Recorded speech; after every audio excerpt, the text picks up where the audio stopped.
My name is Vivian Whitmore. I am 42 years old, a licensed physical therapist from Columbus, Ohio. I moved back into my childhood home temporarily after my divorce to help my mother recover from hip surgery.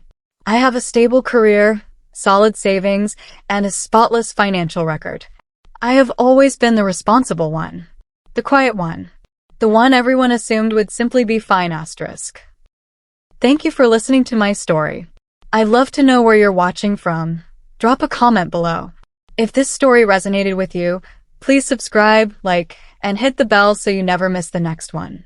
Every share helps these stories reach someone who needs to hear them. Let's keep the conversation going. The pot roast was still steaming when my father set down his fork. He didn't raise his voice. He didn't even shift in his seat.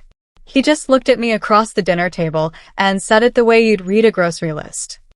You can take the guest room. Or move out. My mother kept her eyes on her plate. My brother Daniel smirked from across the table. His wife Renee squeezed his knee, slow and deliberate, like they had rehearsed this exact moment. I had been living in my childhood bedroom for 4 months. I came home because my mother called me crying after her hip surgery, saying she needed help.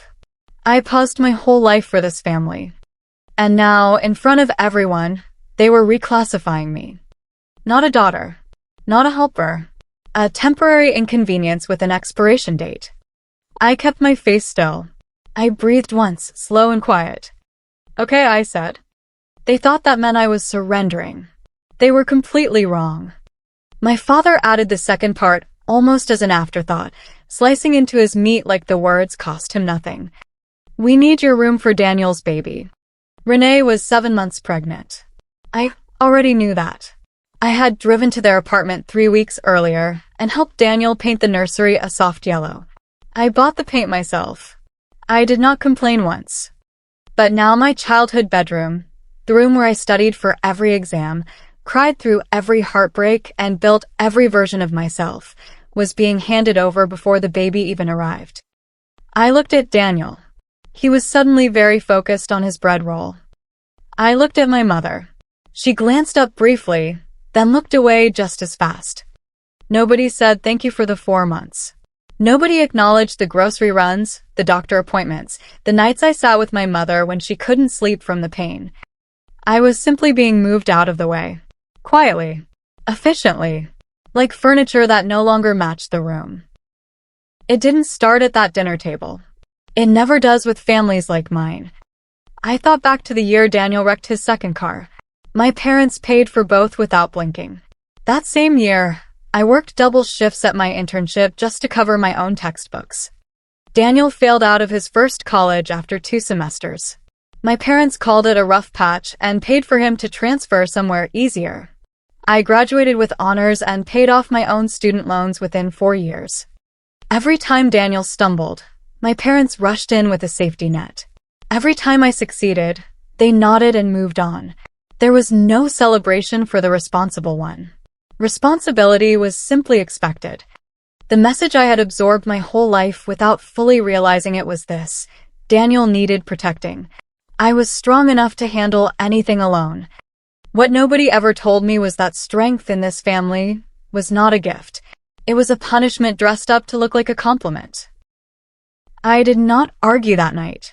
I did not slam doors or raise my voice or beg them to reconsider. I went to my room, pulled my suitcases out from under the bed, and started folding clothes. My mother appeared in the doorway around 10 o'clock. She leaned against the frame with her arms crossed, watching me pack. I waited for her to say something real, something honest, something that sounded like a mother who saw her daughter clearly. Instead, she said, "Don't be dramatic, Vivian." That word landed differently than she intended. Dramatic. As if 4 months of caregiving and a lifetime of quiet sacrifice had earned me no right to walk away with dignity. Something hardened inside me right then. Not anger exactly. Something colder and more useful than anger. Before I zipped up my last bag, I picked up the manila folder sitting on my desk. My father had asked me 3 months earlier to organize the household financial documents. He trusted me with them because, as he put it, "You're the one who actually understands this stuff." I tucked the folder under my arm and walked out the front door. I rented a small one-bedroom apartment on the east side of Columbus. It was nothing special. Plain walls, thin carpet, a kitchen window that looked out onto a parking lot.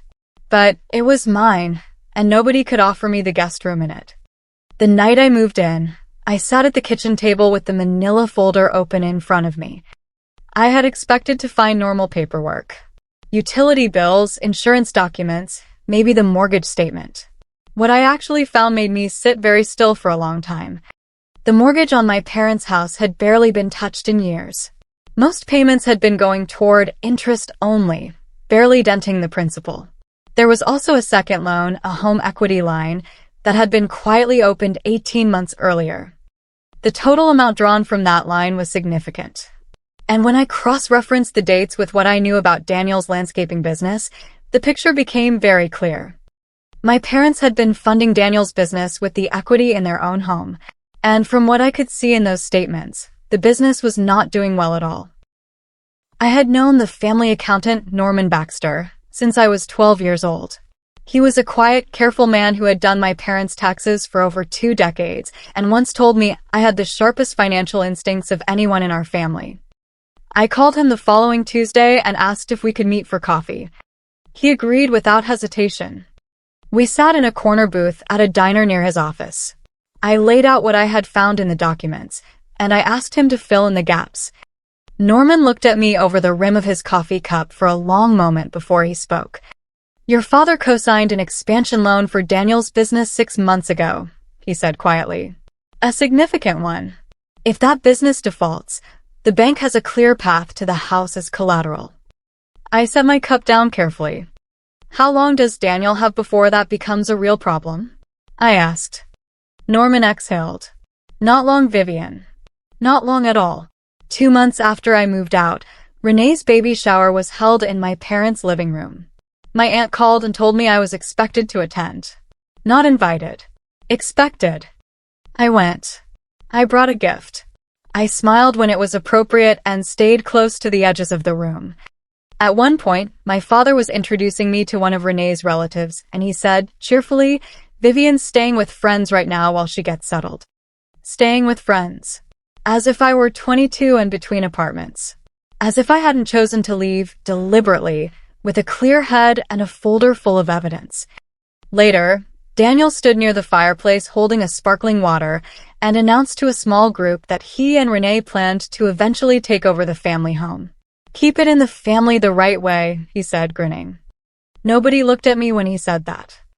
My name was absent from every version of this family's future. I stood in that living room holding a cup of punch and thought to myself, they have no idea what I already know. And I decided right then that I would be patient. The cracks began showing in late autumn. My cousin Bet texted me one evening saying she had heard through her husband that Daniel's main business partner had quietly pulled out of their arrangement. Apparently, there had been a disagreement about finances, unpaid invoices, accounts that didn't add up the way they were supposed to. I didn't respond with surprise. I just saved the message. At the next family gathering, a birthday dinner for my father, Daniel showed up in good spirits, laughing loudly and talking about new contracts he was pursuing. My parents watched him with that familiar warm pride, nodding along to every word. But I noticed small things. Renee's smile looked tired around the edges. Daniel refilled his drink more than once. When my father asked how business was going, Daniel said, "Fantastic, just a half second too fast." My parents wanted to believe him. So they did. I sat across the table and said very little. I had learned a long time ago that the quietest person in the room is often the one paying the closest attention. A few weeks later, I asked my father if we could speak privately. We sat in his car in the driveway of my rental building on a gray Saturday morning. I told him I was aware of the financial situation. I told him I had reviewed the documents he asked me to organize, and I had met with Norman. I did not say it accusingly. I said it plainly, the way you deliver information to someone who needs to hear it. Then I made him an offer. I told him I had enough saved, between my career earnings and my divorce settlement, to buy out the expansion loan Daniel had put the house at risk for. Legitimately, through the bank, with proper legal documentation. In exchange, I asked for a proportional ownership stake in the property. My father looked at me for a moment, then laughed. Not cruelly, but dismissively, the way you laugh at something you consider mildly absurd. "Vivian, you couldn't afford something like that," he said. He had absolutely no idea what my divorce settlement had actually included, and I did not correct him. Not yet. I walked into the bank on a Wednesday morning wearing my good coat and carrying a folder of documents that told a very clean financial story. My credit score was excellent. My savings were well above what the bank required. My income as a physical therapist was steady and documented across 12 years. The loan officer, a practical woman named Audra, reviewed everything carefully and then looked up at me. "Ms. Whitmore," she said, "you're the only financially stable person connected to this property file." She said it matter-of-factly, without drama. But those words sat in my chest like something warm. For the first time in my adult life, someone connected to my family's finances was looking at me, really looking, and seeing exactly what I had built. Not Daniel's sister. Not the divorced daughter. Not the one who could handle things alone because she had no other choice. Just a woman with a spotless record and the full ability to do what she said she could do. Audra told me I qualified to refinance the loan. I thanked her, picked up my folder, and went home to wait. The collapse came in February, just after the new year. Daniel's landscaping business defaulted on 3 supplier contracts in the same week. The suppliers filed complaints. Local news picked up a small story about unpaid workers. My cousin Bet texted me a link without comment. My father called me that same evening. His voice was different than I had ever heard it, thin, almost brittle, like something underneath it had cracked.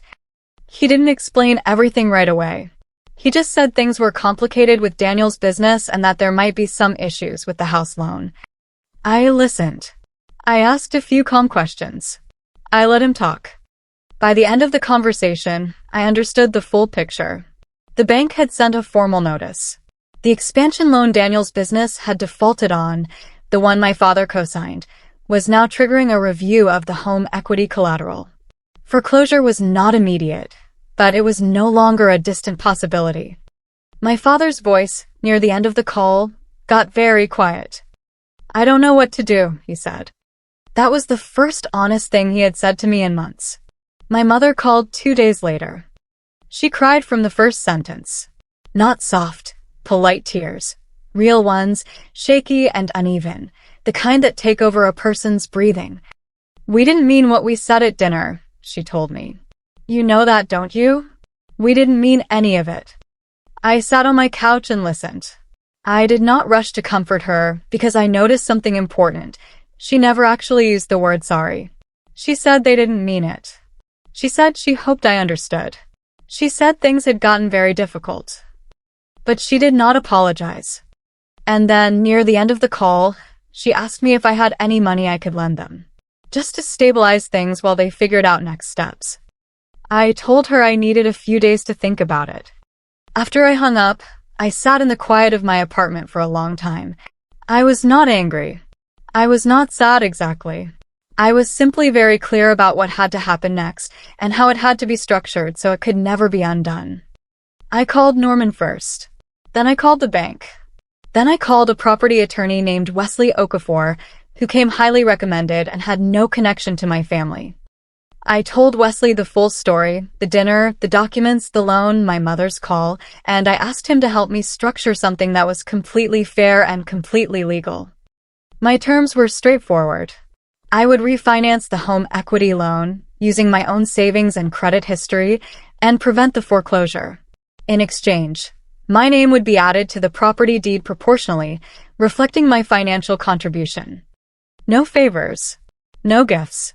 A legal transaction with documentation. Wesley drafted the paperwork within the week. I reviewed every line. I called my parents and explained the terms clearly and without emotion. I told them this was the only arrangement I was willing to enter into. I told them it was more than fair. There was a long silence on the phone. Then my father said he needed to talk to Daniel first. I told him to take his time, but not too much of it. The second family dinner happened on a Sunday evening in early March. My parents had called it, supposedly to discuss the arrangement together as a family. Daniel and Renee arrived first. By the time I got there, the energy in the room was already charged. Daniel started within minutes of us sitting down. "This is manipulative," he said, pointing at me across the table. "You waited until they were desperate and then swooped in with conditions. That's not helping family, that's exploiting them." My father nodded slowly, caught between his two children. "Vivian, you have to understand how this looks," my father said carefully. "Using our weakness like this." I let them finish. I did not raise my voice. When the room was quiet, I looked at my father directly and said, "You offered me the guest room in the house I helped hold together. I am offering you the house. Tell me again which one of us is being unreasonable." Nobody had a clean answer to that. The table stayed very quiet for a long time after. Later that evening, after Daniel and Renee had left, my mother asked me to help her with the dishes. It was the oldest trick in our family, doing something routine to say something that couldn't be said sitting still. She stood at the sink with her back to me and spoke quietly. "We always assumed you'd be fine," she said. "Whatever happened, Vivian would be fine. She's the strong one."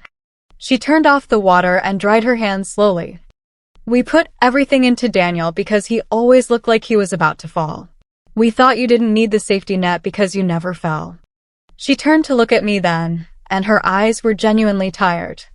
I didn't understand that just because someone never falls doesn't mean they never needed catching. She wasn't making excuses. She was finally telling me the truth. It didn't erase the dinner table, or the guest room, or the years before that. But it was the most honest thing she had said to me in a very long time, and I held on to it.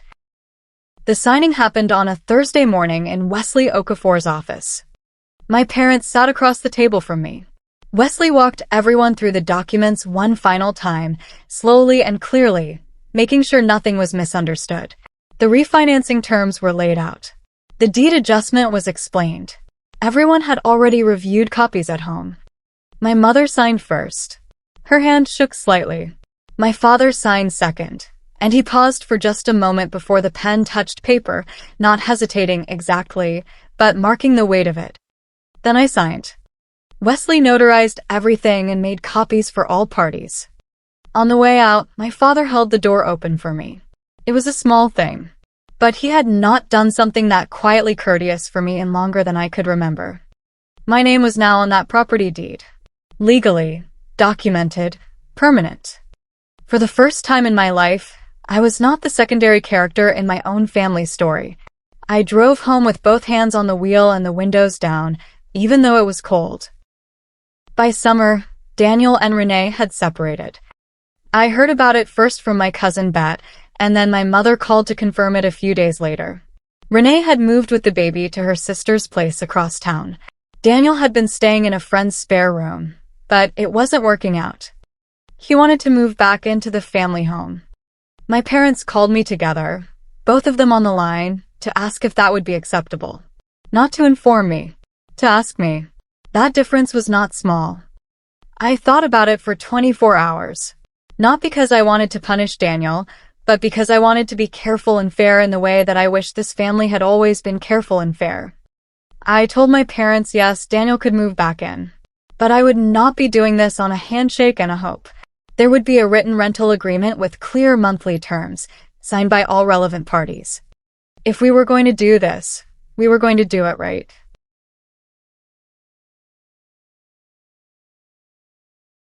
Daniel did not take the news graciously. That was not a surprise. He called me directly the evening after my parents told him the terms. His voice had that familiar edge, the sound of someone who has never been told a clear boundary by someone with the power to enforce it. "You want me to pay rent," he said, "in the house I grew up in. The house I was supposed to inherit." "Yes," I said.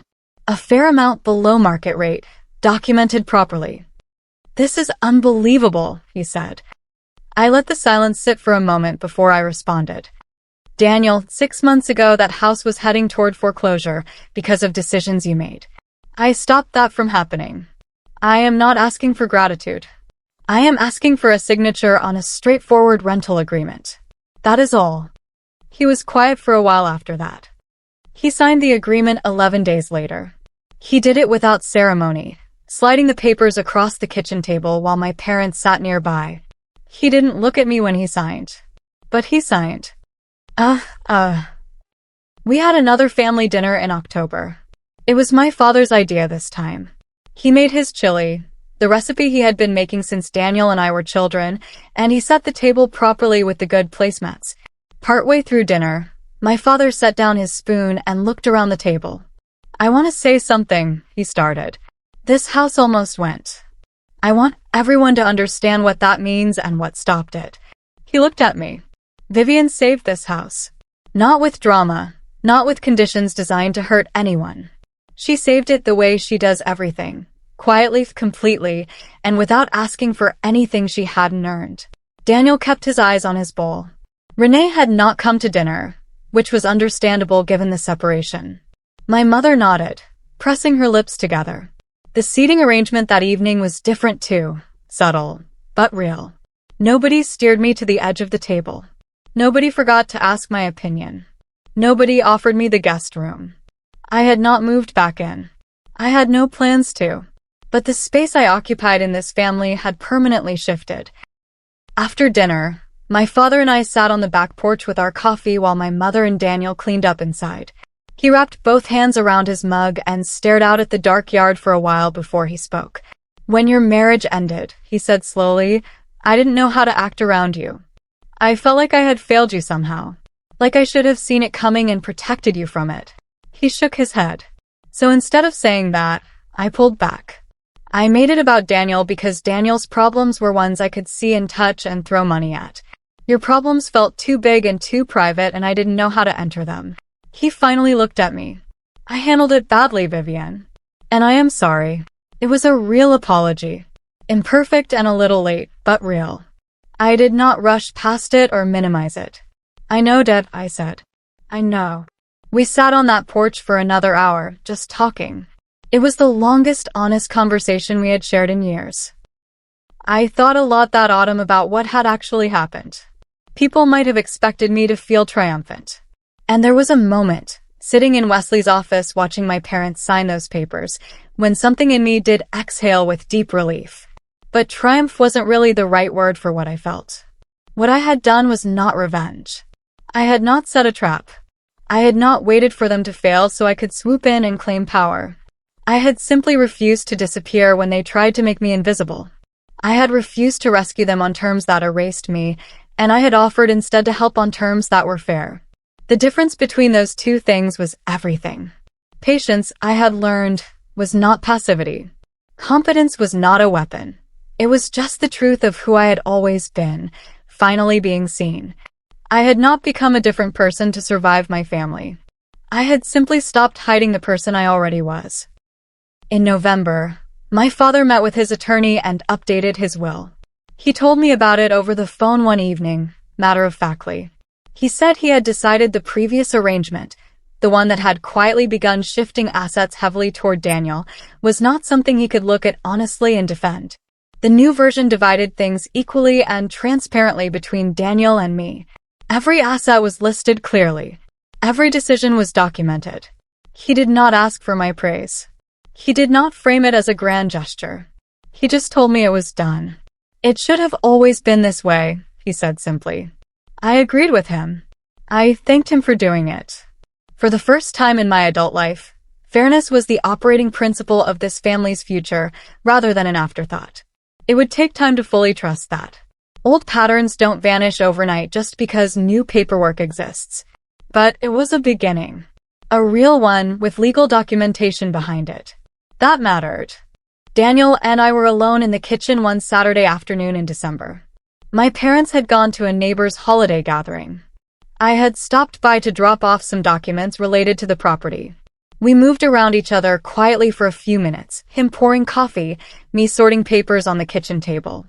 It was not uncomfortable exactly, but it was careful. Then he stopped and stood with his back against the counter, looking at me. "I didn't think you'd actually leave," he said. "That night. After dinner. I didn't think you'd just pack and go." "I know," I said. "I thought you'd fight or cry or call Mom the next morning and ask to come back," he said. "That's what I expected." I looked at him directly. That's exactly why I didn't, I said. He nodded slowly. He didn't apologize in a long speech or try to explain away the years of smaller moments that added up to that dinner table. He just nodded. But it was a real nod, the kind that means a person has finally understood something they should have understood much sooner. Sometimes that is enough to begin with. A full year after that dinner, we gathered again at my parents' house on a Sunday evening. The room my father had tried to demote me to, the guest room, had been converted into a proper nursery for when Daniel's daughter visited on weekends. The house felt different than it used to. Quieter in some ways. More careful. Like a place that had learned something hard and was still absorbing the lesson. I arrived as I always arrived now, as a co-owner of the property, with my name on the deed and my contribution documented in the bank's records. Nobody asked where I was staying. Nobody explained my presence to guests or introduced me with that careful vagueness my father once used at the baby shower. My mother had cooked a full meal. My father had set the table with the good placemats again. Daniel arrived with his daughter, who was round-cheeked and bright-eyed and completely unaware of every complicated thing that had happened in that house before she existed. I held her for a while after dinner. She grabbed my finger and held on. I decided that was exactly the right way to arrive at a new chapter. Near the end of the evening, my father stood up and raised his glass. He looked around the table, at my mother, at Daniel, at the baby in the little bouncer seat on the floor, and finally at me. "We almost lost everything," he said. His voice was steady but full. I looked back at him across that table, the same table where, 1 year earlier, he had told me calmly to take the guest room or get out. I smiled. "No, Dad," I said. "You almost lost me." The room was quiet. Not an uncomfortable quiet, the kind that comes when something true has been said and everyone in the room knows it and nobody needs to add to it. My father held my gaze for a long moment. Then he nodded once, slowly, and sat back down. This time, everyone at that table understood exactly what losing me would have cost them. Not just the house. Not just the refinancing. Not just the signature on the deed. They understood what it meant to nearly let go of someone who had been holding things together long before anyone bothered to notice. And I sat at that table, not in the guest room, not at the edge, not as an afterthought, and I finally felt it. I belonged here. I had always belonged here. The difference was that now, they knew it too. Presenting files, presented file S. Done. The story is complete. Approximately 3,500 words across 25 chapters, each running 130 to 160 words, written in first-person past tense at a grade 7 reading level. A few things worth noting about how it was built to hit the viral formula. The opening chapter delivers the title's promise immediately. The ultimatum lands in the first paragraph, with the smirk, the averted eyes, and the quiet "okay" that signals the protagonist is already 3 steps ahead. The secret strength is planted early, the divorce settlement, the financial folder, so the payoff feels earned rather than convenient. The protagonist never becomes cruel. She offers fair terms, allows Daniel back in, and accepts her father's explanation without dismissing it. This keeps readers firmly on her side throughout. The final line mirrors the opening. "You almost lost me" directly answers, "You can take the guest room or move out," giving the story a clean, emotionally satisfying full-circle close that is built for sharing.